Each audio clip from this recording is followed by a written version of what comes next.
From the deck of a ship, the open ocean appears almost featureless beyond the waves. If you removed the water, that calm horizon would collapse into immense hidden relief. Mountain chains would cross entire basins, volcanoes would rise alone, and trenches would cut downward. The secret landscape is not scenery beneath the ocean, but machinery shaping the planet. Its ridges create crust, its faults record motion, and its basins collect falling history. Yet seawater conceals scale, distance, and form from ordinary human sight. The investigation begins with an apparent plane surface suspended above profoundly uneven ground.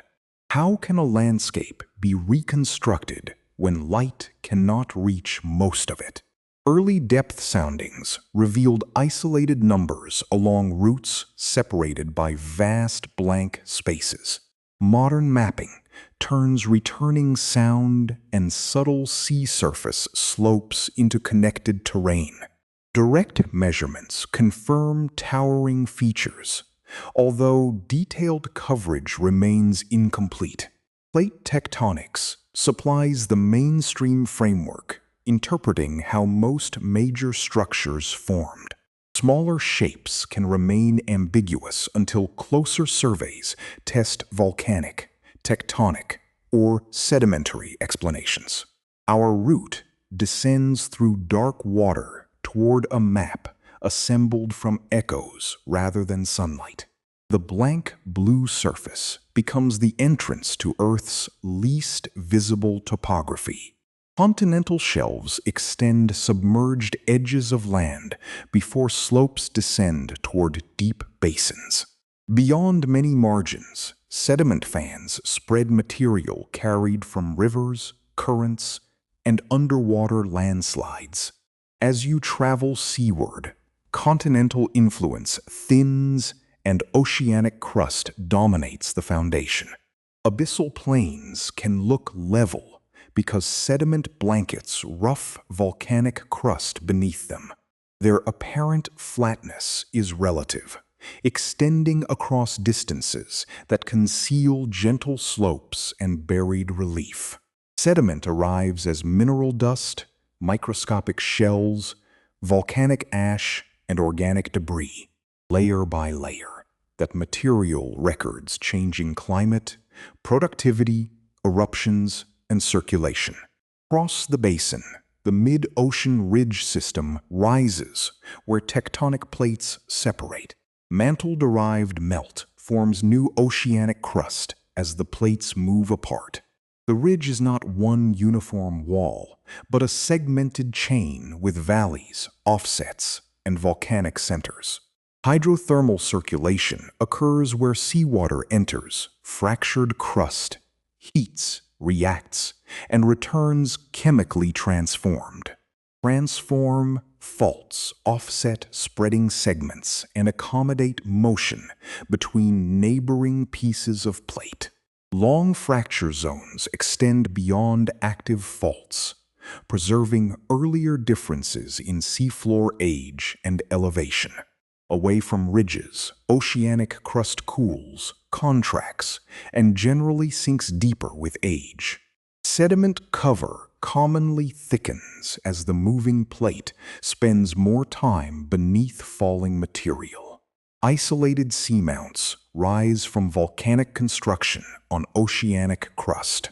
Some once reached sea level, where waves eroded flat tops before subsidence carried them downward.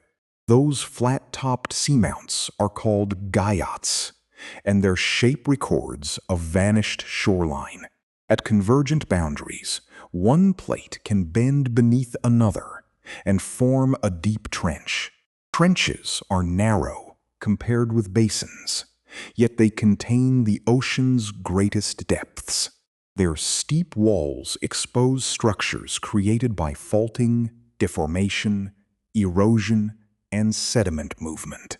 Plate boundaries explain the largest pattern, but local histories remain written in complicated terrain.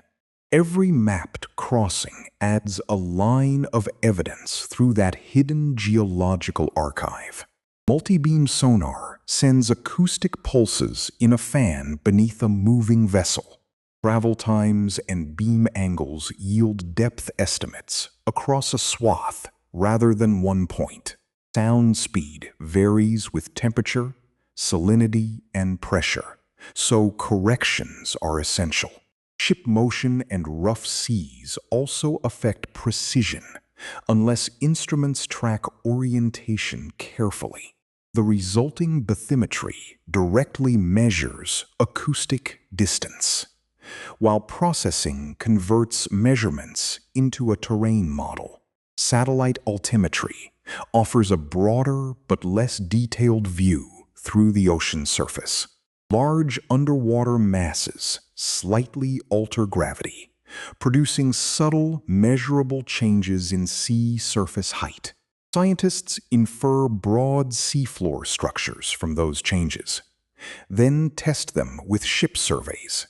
The method can reveal likely seamounts or ridges, but not every small cliff or boulder.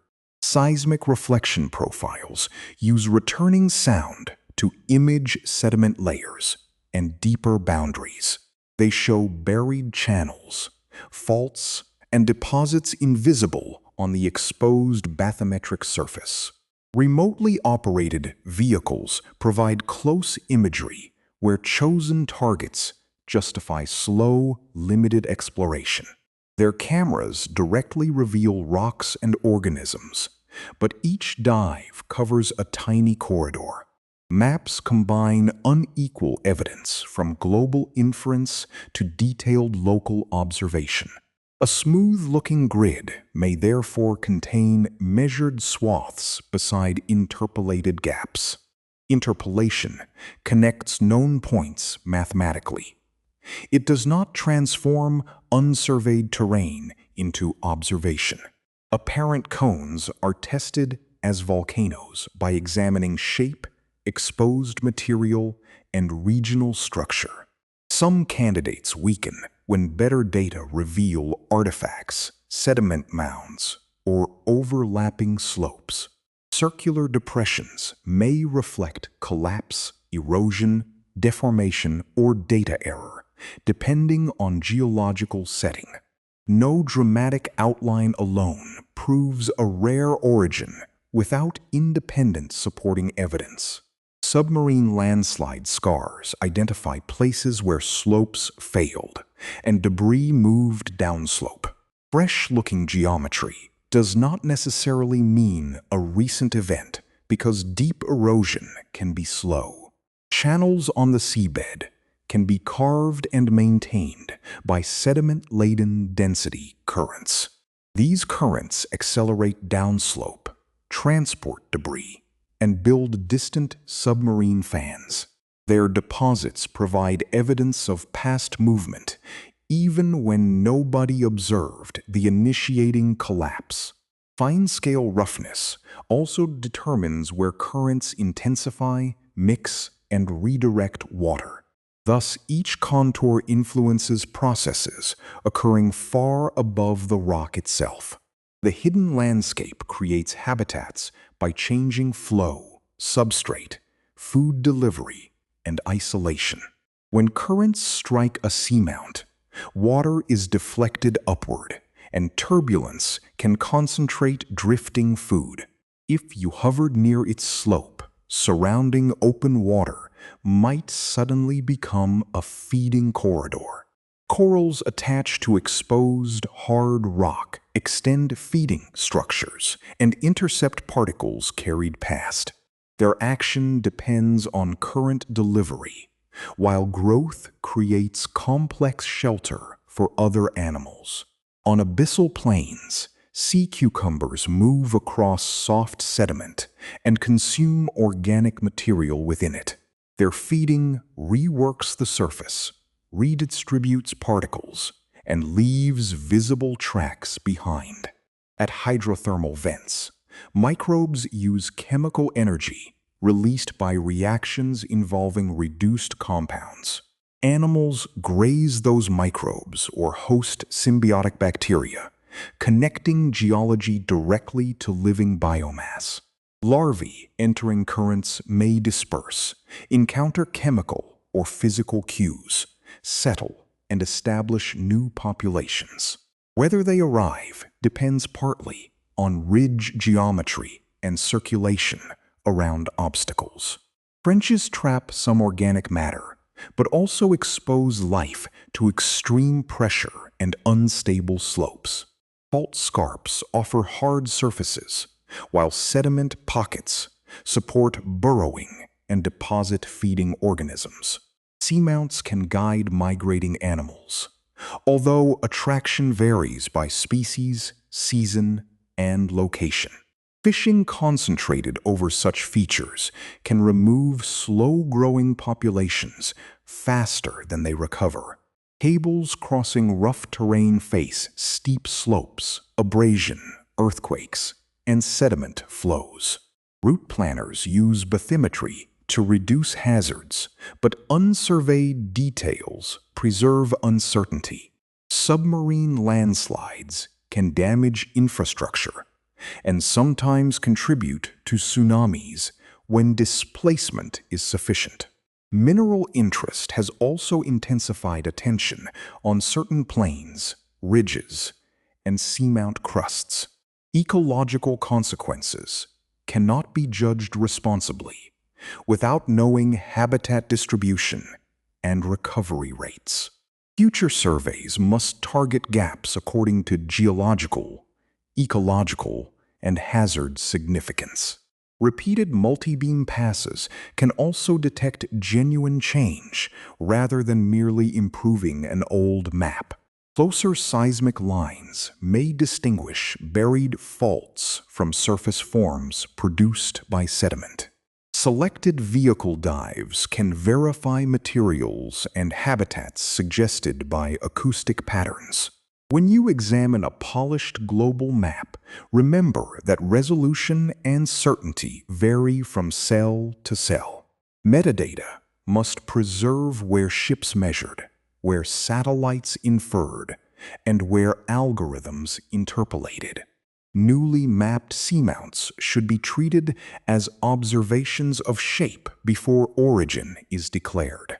Vehicle inspection and structural context can test whether volcanism built a particular isolated rise. Seismic profiles can connect visible channels with buried episodes of sediment transport. Repeated multi-beam passes may reveal channel changes following major storms or earthquakes. Those events would link static landforms with the processes still reshaping them. Even complete bathymetry would show only the present surface, not every buried history. The next discovery may be a subtle fault or habitat, not necessarily a spectacular abyss. Returning upward, the open ocean again hides its floor beneath an unbroken moving skin. Below that surface lies a measured yet unfinished landscape, where planetary motion remains carved into darkness.